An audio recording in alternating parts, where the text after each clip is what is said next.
there's a concept that I don't want to be an icon. I want to be an idea. You know, I want to represent an idea. I want to represent possibilities. I want to represent magic, right? That you're in a universe and 2 + 2 = 4. 2 + 2 only equals 4 if you accept that 2 + 2 = 4. 2 + 2 is going to be what I want it to be. You know, and there's a redemptive power that making a choice has, you know, rather than feeling like you're at effect to all the things that are happening. Make a choice. Like, you just decide what it's going to be, who you're going to be, how you're going to do it. Just decide. And then from that point, the universe is going to get out your way. It's like, it's water. It wants to move and go around stuff, you know. So for me, I want to represent possibilities. I want to represent the idea that you really can make what you want. One of my favorite books is The Alchemist, Paulo Coelho. And that's just, I just believe that. I believe that I can create whatever I want to create. If I can put my head on it right, study it, learn the patterns, and, you know, it's hard to put into words, some real metaphysical, esoteric nonsense, but I feel very strongly that we are who we choose to be. The snake that giveth knowledge, the Spirit said, to worship me take wine and strange drugs, whereof I will tell my prophet. Falling on precisely the wrong side of the Bible's account concerning the fall of man and Satan's role, this snake spirit begins the revelation by telling man that he is a god, that reality is essentially an illusion, sin a myth, and that ethically there's no greater commandment than the law of Thelema, Greek for will, as famously stated in the 40th verse of chapter 1. Do what thou wilt shall be the whole of the law. We do what we want to do when we want to do it. And just what is this core principle by which most people live? Well, in a nutshell, do what you want.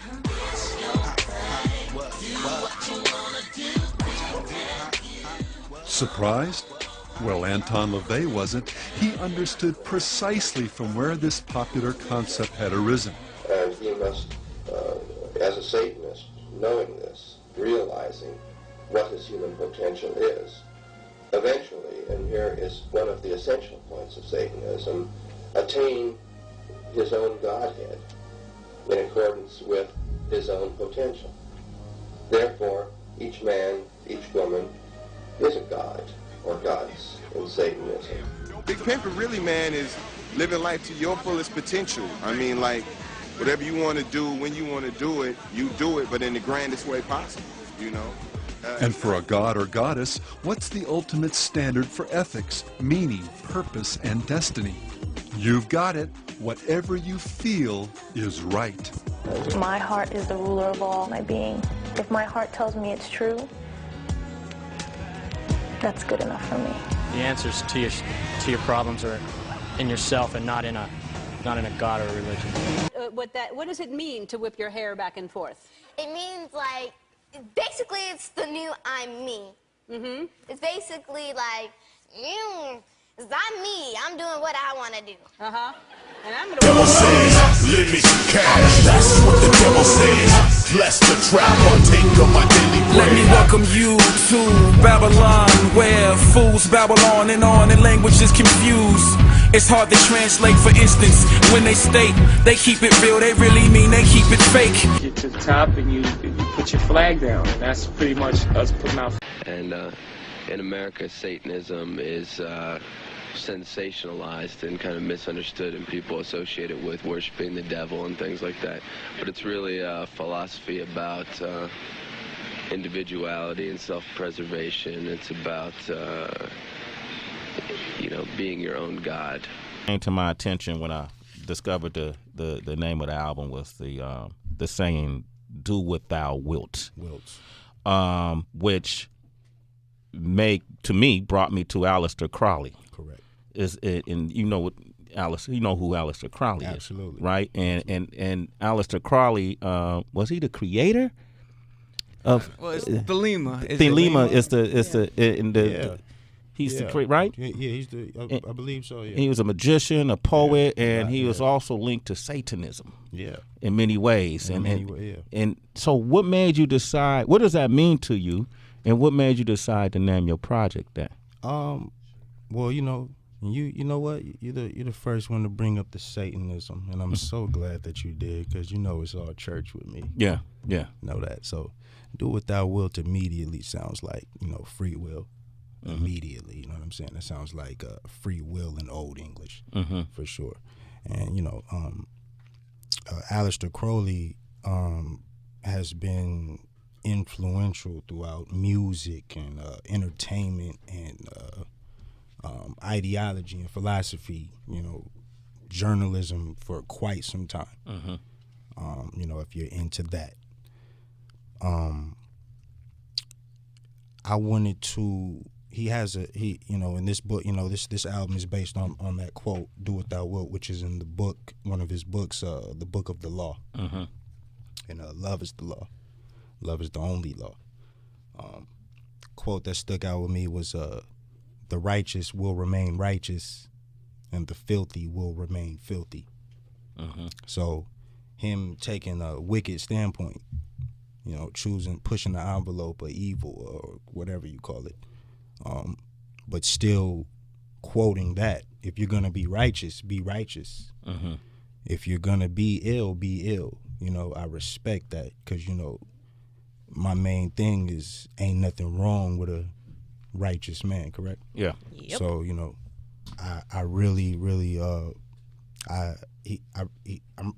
I really admire this guy. Like if you really look into his work, if you're into poetry, if you're into writing, you will see a lot of his influence ran deep throughout history. You know what I'm saying? So that's definitely something that you guys should look into for sure.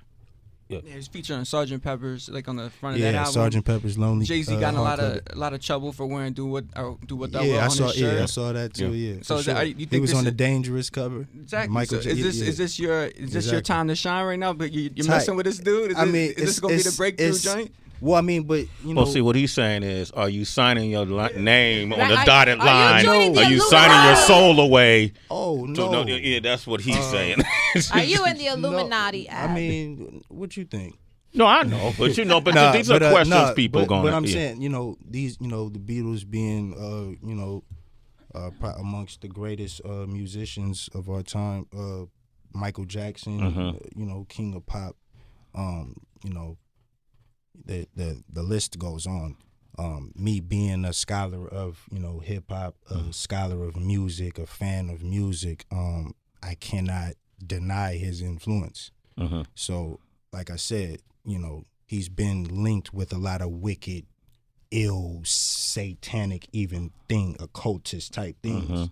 But he also acknowledges that the righteous will remain righteous and the filthy will remain filthy.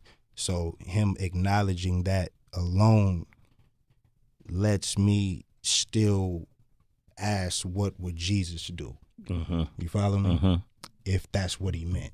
And that's how I took it. Of course, we can't holler at him, but that's how I took it. That's how you took it. You understand? So you're not worshiping Satan, basically. No. I don't know. No. You just found something that I'm works. the prophet. Cool. Yeah, I know, man. But They call me KRS too. Speak on that, man. Come on, man. It's hip hop, man. It's Yeah, hip hop, man. man. It's intelligent movement, man. Y'all know what we came to do. The black lip pastor is here. There Hello. he is, man. The prophet. The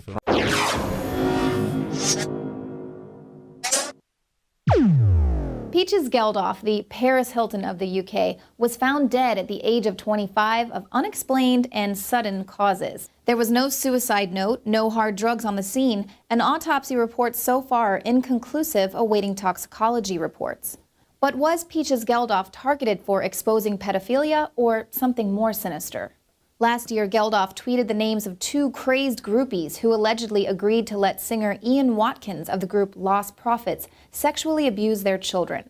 Watkins pled guilty to 13 counts of child sexual assault, including 2 counts of attempting to rape a baby. Geoldof, who is a reformed wild child and mother of 2, insisted that these monster moms be named because the press refused. She sent out a tweet revealing the names of the mothers and then promptly deleted it after she was informed that she might be investigated by police for inadvertently identifying the child victims involved, a crime in the UK. But was Peaches ready to reveal more? She's not the first person to die under mysterious circumstances after exposing pedophilia.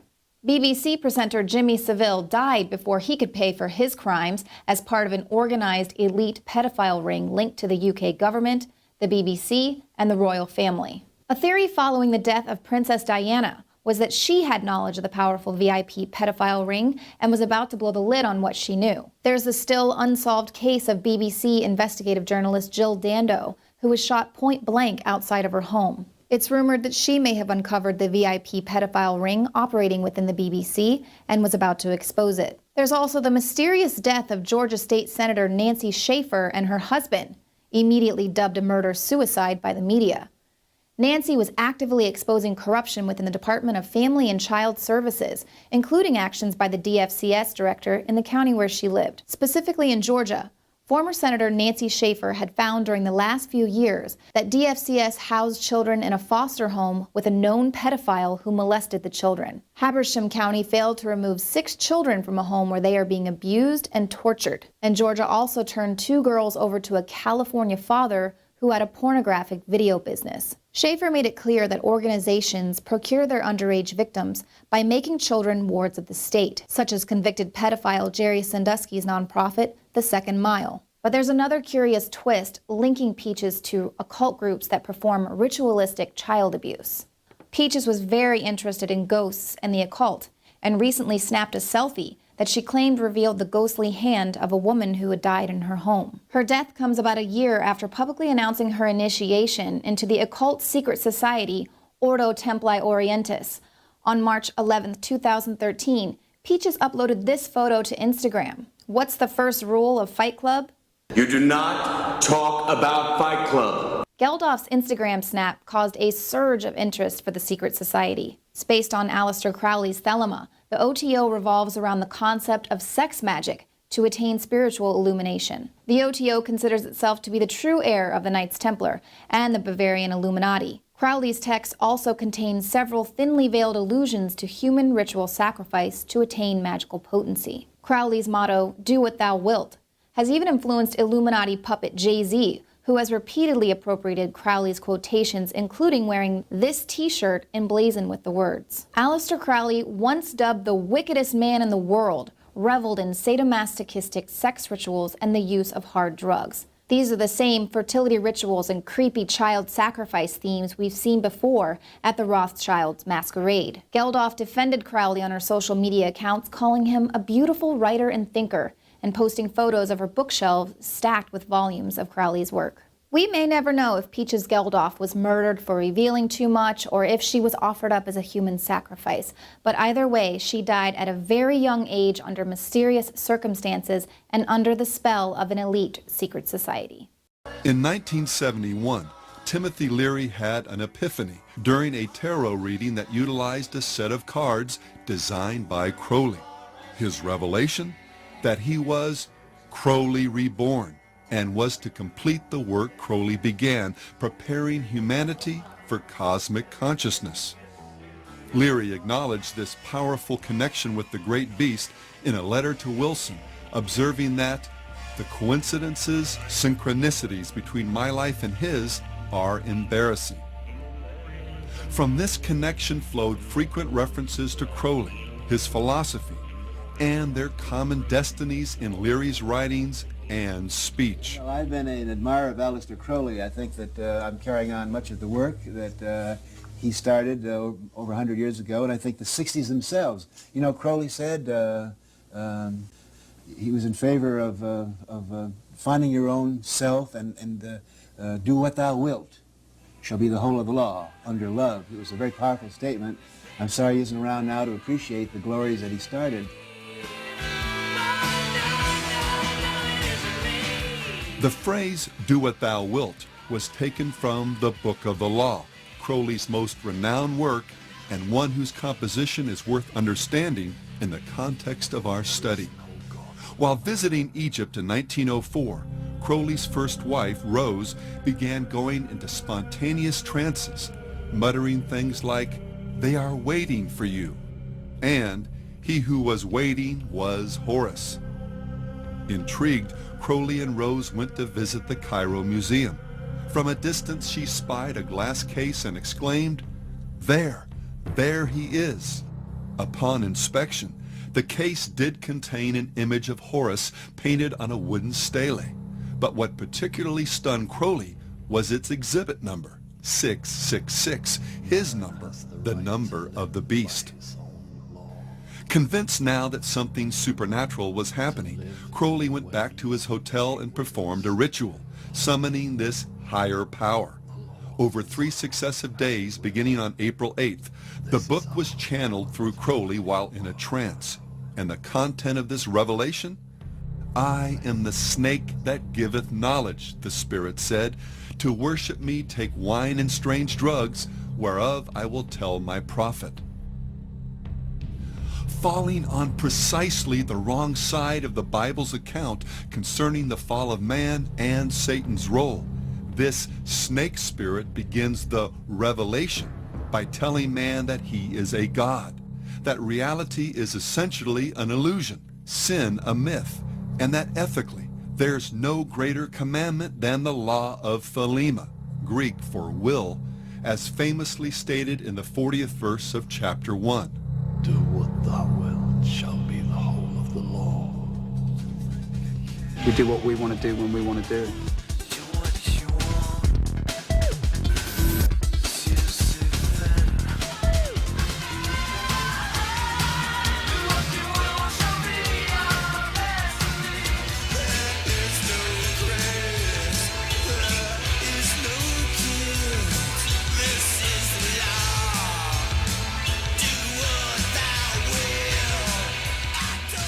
Well, today that same law has been written, spoken, or sung about by more contemporary artists than even Robert Anton Wilson would have imagined.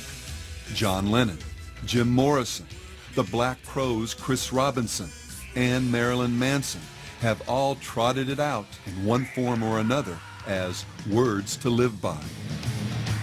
Harry Smith inserted it into the original handbook that came with his renowned Anthology of American Folk Music.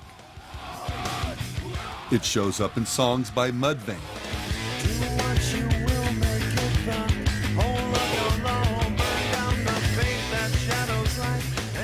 David Bowie, The Only Ones, The Electric Hellfire Club, Alphaville, Throbbing Gristle, Numb, Ancient Ceremony, Eddie and the Hot Rods, Death SS, Theater of Tragedy, Cult Disciples, Therion, Psychic TV, Celtic Frost, Bruce Dickinson, Moonspell, Graham Bond, Sepultura, Edge of Sanity, The Lords of the New Church, and Marilyn Manson, among others.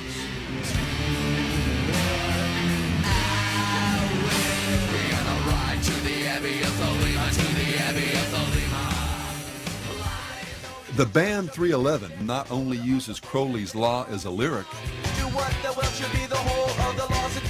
the bass player had it tattooed on his leg, as well as Crowley's Tree of Life design on his back. Punk band Unwritten Law had Crowley's Law written on their concert t-shirts. I'm closer to the golden dawn, immersed in Crowley's uniform of imagery. Among rock artists who have studied and embraced aspects of Crowley's magical system, Daryl Hall, Sting, Coil, and Killing Joke, among many others, could relate at some point in their careers to Bowie's comment, "My overriding interest was in Kabbalah and Crowleyism, the whole dark and rather fearsome netherworld of the wrong side of the brain. Director Donald Cammell, the man behind the underground film Performance, used to enjoy telling friends that, as a child, he would sometimes be bounced on the knee of the wickedest man in the world. Significantly, the film starred the Stones' Mick Jagger and Anita Pallenberg, herself a devoted occultist, and explored nihilism and insanity through the metaphor of rock and roll. The only performance that makes it, that really makes it, that makes it all the way, is the one that achieved madness, right? Cammell also played the role of Osiris in Lucifer Rising, the film by another Crowley devotee, Kenneth Anger. Anger directed and produced a number of occult films that utilized the talents of rockers Marianne Faithfull, Mick Jagger, Jimmy Page, and Bobby Beausoleil, another Crowleyite who was later convicted of murder in relation to the Manson cult. And Led Zeppelin's Jimmy Page's fascination with the great beast is so notorious, it rates its own link on a website dedicated to Crowleyana. From studying magic as an adolescent, purchasing Crowley's old house, buying an occult bookstore and naming it after a periodical Crowley published, inscribing Do What Thou Wilt onto the runoff vinyl for the first pressing of Led Zeppelin III, even acting out rituals on stage that look an awful lot like those described by the Beast in his, quote, instructions to his magical order. Page meant it when he said, I've employed his system in my own day-to-day life. While few artists have shown the same level of dedication to Crowley's life and philosophy as Page, or the members of Coil, or any number of satanic metal bands, there's one sense in which Crowley's legacy has become central to the spirit of most of rock and roll. We'll discuss this in more detail in Part 8 of this series, but for now understand that his primary message was simply, find your true will and then do it. Thou hast no right but to do thy will. Do that, and no other shall say nay. Every man and every woman is a star. Which, when you boil it down, really means there is no God but man. This is not to say literally that there's no God. Satan knows there is, as do all men, if but just deep in their hearts. The crux of Crowley's demonic creed was just that each individual has no higher authority than their own will, that we are free to live life as we please. And this was the lie that the serpent hissed in the garden, and the deception that has become the siren chorus that floats through the world of popular music.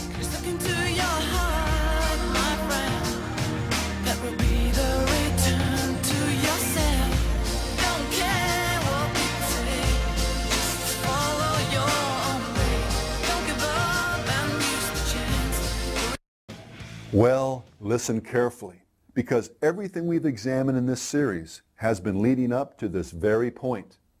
The reason so many people reject the charge of Satan worship is because, as we saw earlier, they have a caricature of the devil and his religion in their minds.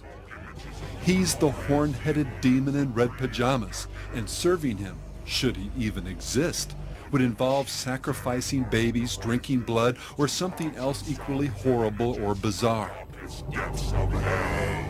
In reality, though, following Satan is far more mundane and universal than most people realize or would care to admit.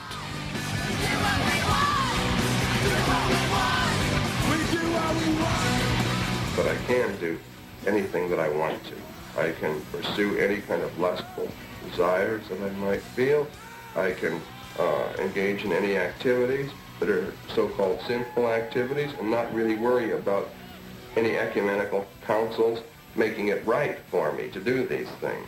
Living for, as I've said, all of the earthly and carnal pleasures. A satanic world is a world reborn in purity, a world where the instinct and the intellect will be complementary to one another rather than being at odds with one another.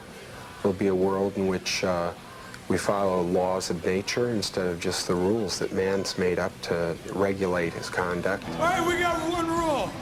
There are no rules. Have a good time. Do what we want. If a Christian said to you, you were just really worshiping yourself, what would you say? In a sense, they would be right. It is a form of self-worship. We feel that there's no reason why these people shouldn't just flip the coin completely over and simply call themselves what religion has called them for many, many years. Call them devil worshippers, or disciples of evil, or Satanists. Of course, it's very hard for a person to hang an uncomplimentary label on themselves, and for this reason, for many years, there will be people practicing Satanism as good Christians or other religions, and they will instinctively pursue the very same things that we are, as they always have. As we've already seen, Satan is an invisible spirit and a master of disguise. His ability to pass himself off as an angel of light can fool the rebellious and the spiritually naive into thinking that black is white, truth a lie, and even that God himself is the one telling them these things. And as for following the devil, many that espouse an openly satanic worldview can tell you that it's nothing like the Hollywood caricature. And that's precisely what makes it so disturbing, as the occult magazine Gnosis acknowledged. If there's anything horrifying in its teachings, it's that these are the principles by which most people live most of the time, usually without admitting it even to themselves. And just what is this core principle by which most people live? Well, in a nutshell, do what you want.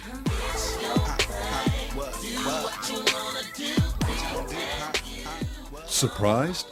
Well, Anton LaVey wasn't. He understood precisely from where this popular concept had arisen.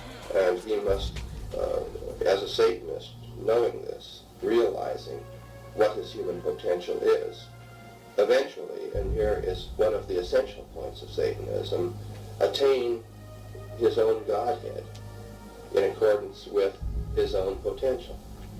Therefore, each man, each woman is a god or goddess in Satanism. Big Pimpin' really, man, is living life to your fullest potential. I mean, like, whatever you want to do, when you want to do it, you do it, but in the grandest way possible, you know? And for a god or goddess, what's the ultimate standard for ethics, meaning, purpose, and destiny? You've got it. Whatever you feel is right. My heart is the ruler of all my being. If my heart tells me it's true, that's good enough for me. Sometimes I start to think like the hip-hop audience ain't that intelligent sometimes, you know, but they don't pick up on it because they let the corniest shit get the most airplay.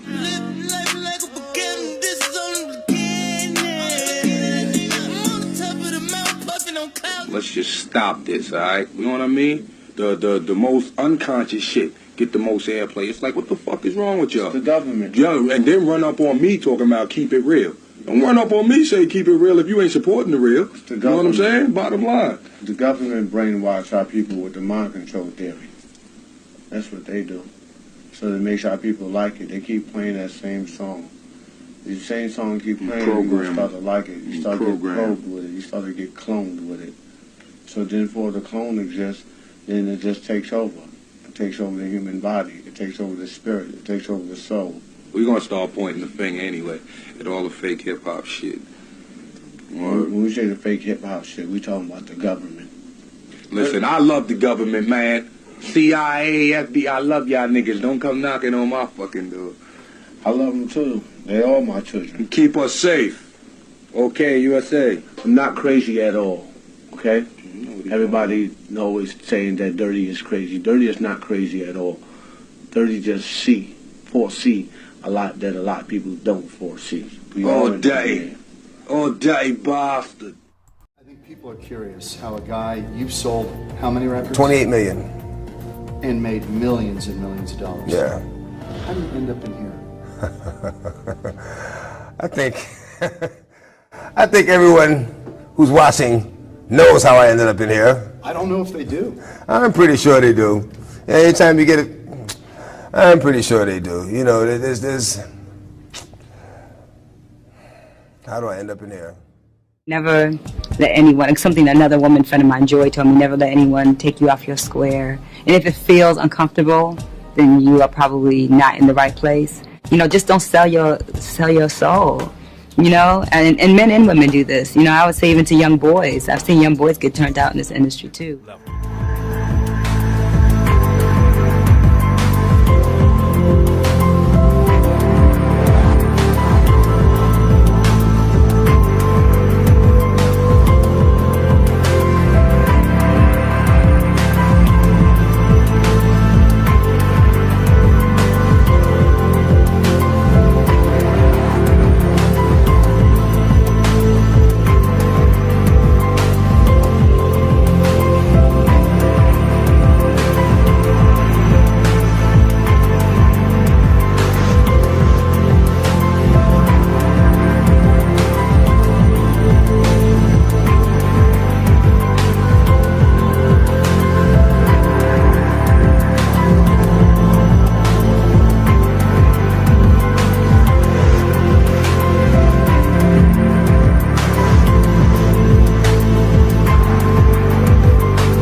You know what I'm saying? BET, they had a nigga about to perform up there, whatever.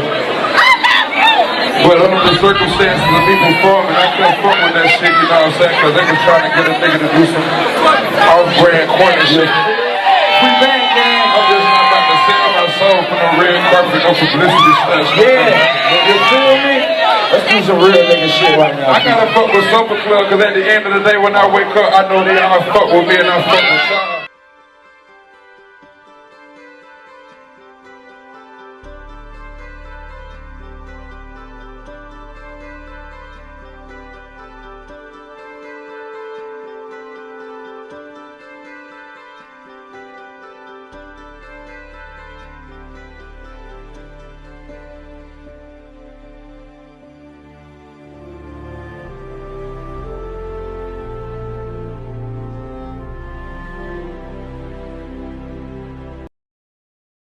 Just being in such an infrastructure like BET, and I still work in the film and television industry, and I have actors that we see on TV every day that are my friends, and I'm in their homes, and I know that they ain't got no money. I've been over rappers' cribs that will go on MTV cribs talking crazy, and I've been in their house like, word, you living a little bit better than me, because it's all based off perception.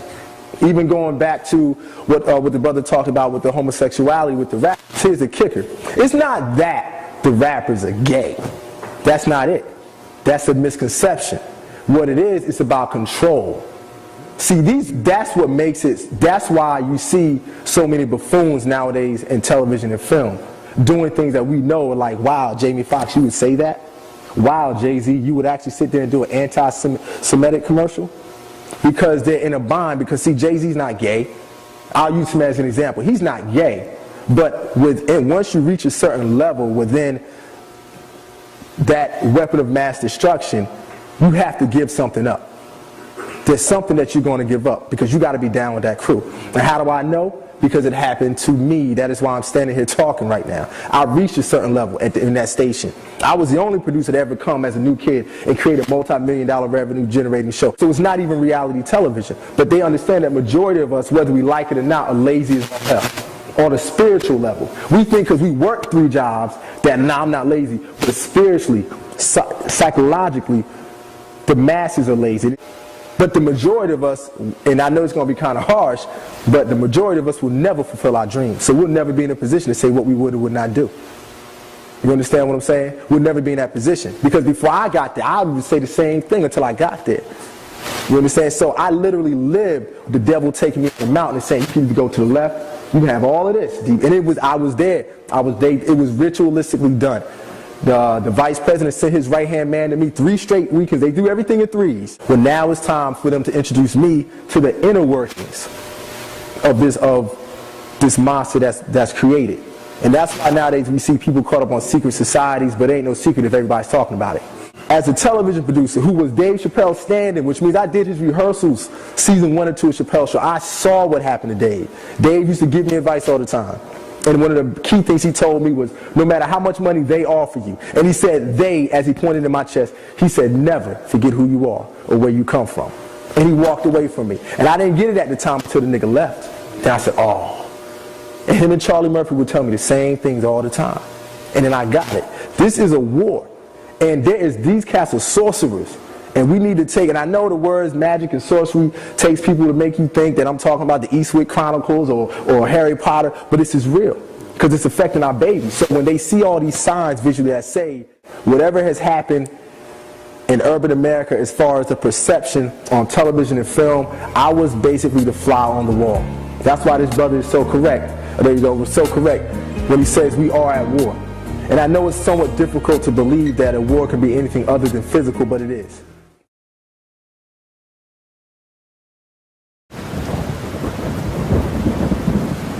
He asking me, you know what I'm saying, if I was going to sell my soul, telling me what I needed to do to take my career to the next level in dark. And I came to the realization that this world is nothing like we thought it was. And I also came to realize that the world is not controlled and run by the people and the institutions that we're told it is. The truth is very, very different. In actual fact, there are various organizations and groups working through secret society networks that over a vast period of time have come to control and manipulate pretty much every aspect of daily human life.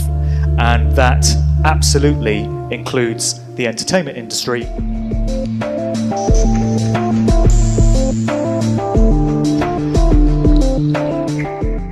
So in all these cases, we have the control system that is running the show when it comes to the music industry, placing their little calling cards and their little clues in plain sight. They're letting you know who owns these artists, because their asses are owned, lock, stock and barrel. And there's a phrase that you often hear, which is, they've sold their souls for fame and fortune. And I would suggest that rather than that being a myth or a convenient kind of quip or phrase, there is a lot of truth to that statement.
it's okay.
The church is having a church experience, but we have not yet seen God.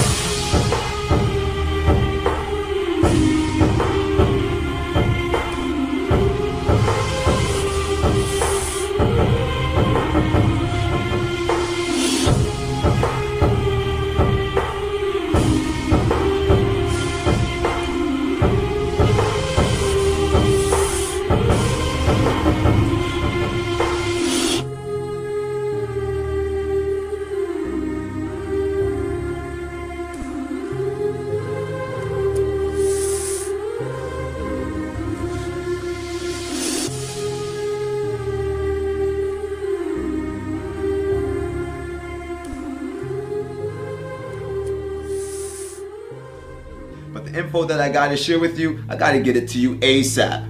And you know, that's what this video is about. The group ASAP, and in particular one of the members, A$AP Rocky. Let me explain.